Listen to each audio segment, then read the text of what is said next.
24 मई था, चेतन का बर्थडे। घर में खुशी का माहौल था, केक कटने वाला था, सब हंस रहे थे। तभी उसके फोन की स्क्रीन जगमगा उठी। एक नोटिफिकेशन आई, कॉलेज का फाइनल रिजल्ट। चेतन ने जैसे ही स्क्रीन देखी, उसके चेहरे की मुस्कान एक पल में बिल्कुल गायब हो गई। वो फेल हो गया था। बस एक नोटिफिकेशन ने पूरे बर्थडे का जश्न मातम में बदल दिया। दुखी चेतन सोचने लगा, काश आज के दिन ये खबर मुझ तक पहुंची ही नहीं होती। काश आज के दिन पूरी दुनिया का इंटरनेट ही ठप हो जाता तो कितना अच्छा होता।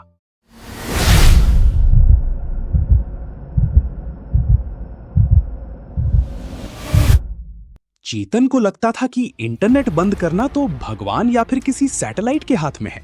उसके मन में था कि उसका रिजल्ट आसमान में उड़ता हुआ किसी सैटेलाइट के जरिए उसके फोन तक पहुंचा होगा। लेकिन सच पूरी तरह अलग है। अगर चेतन सच में इंटरनेट बंद करना चाहता तो उसे आसमान में नहीं बल्कि समुद्र की गहराइयों में उतरना पड़ता। क्योंकि सुनिए, दुनिया का पूरा 99% इंटरनेशनल इंटरनेट हवा में नहीं बल्कि समुद्र की तलहटी में बिछी मोटी मोटी केबल्स के जरिए ट्रैवल करता है। इन्हें कहते हैं सबमरीन कम्युनिकेशंस केबल्स। इस वक्त दुनिया के तमाम महासागरों की गहराइयों में 14 लाख किलोमीटर से भी ज्यादा लंबी केबल्स का एक ऐसा विशाल जाल बिछा हुआ है जो पूरी अर्थ को आपस में बंधा के रखा है। इंडिया में मुंबई और चेन्नई जैसे समुद्र के किनारे बसे शहरों में ये केबल्स पानी से निकलकर सीधा जमीन पर आती हैं। इन्हें कहते हैं लैंडिंग पॉइंट्स। और यहीं से इंटरनेट पहले आपके शहर तक पहुंचता है और फिर आपके हाथ में थमे फोन तक। अब आपके मन में सवाल आएगा, समुद्र की ऊंची ऊंची लहरों और भारी जहाजों के बीच ये केबल्स टूटती क्यों नहीं?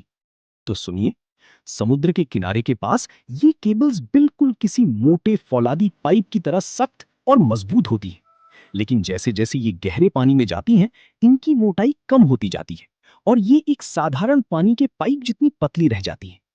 और इनके बिल्कुल अंदर सेंटर में छुपा होता है असली जादू, ऑप्टिकल फाइबर।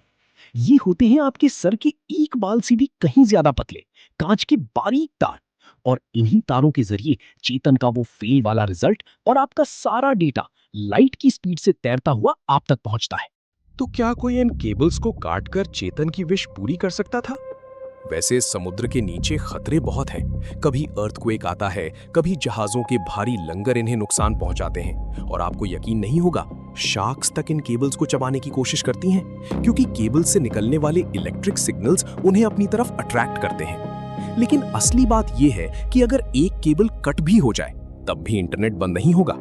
गूगल और मेटा जैसी बड़ी कंपनीज तुरंत पल भर में आपके डेटा को किसी दूसरी केबल पर राउट कर देती हैं।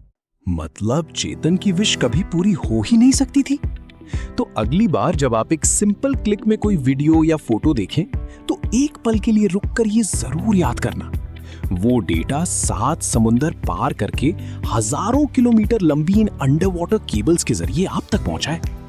अगर ये कहानी और जानकारी अच्छी लगी तो नीचे कमेंट में चेतन को हैप्पी बर्थडे जरूर लिखना और चैनल को अभी सब्सक्राइब कर लो।